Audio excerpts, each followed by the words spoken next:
Bonjour mesdames et messieurs, chaque 30 septembre de l'année, c'est la journée internationale du podcast. En parlant du podcast, nous faisons tout simplement allusion à ces différentes séquences audio qui sont mises en ligne pour permettre aux internautes de les écouter. Les podcasts sont destinés à être écoutés par des internautes selon leur disponibilité.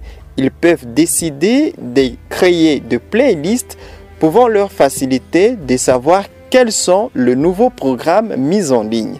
Par exemple, une chaîne de radio qui réalise des émissions sur l'agriculture, sur l'économie ou sur la santé peut décider d'aller auprès d'un hébergeur de podcasts, mettre en ligne ces différents programmes radiophoniques.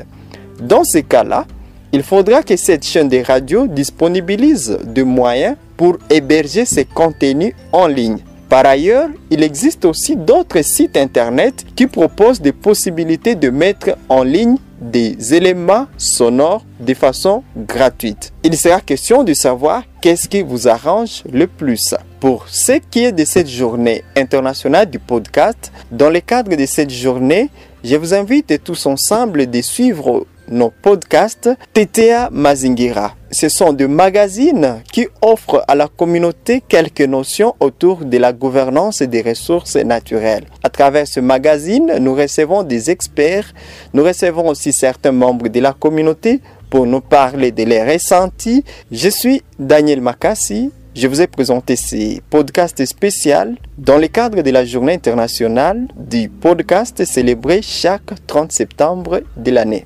Merci, portez-vous bien.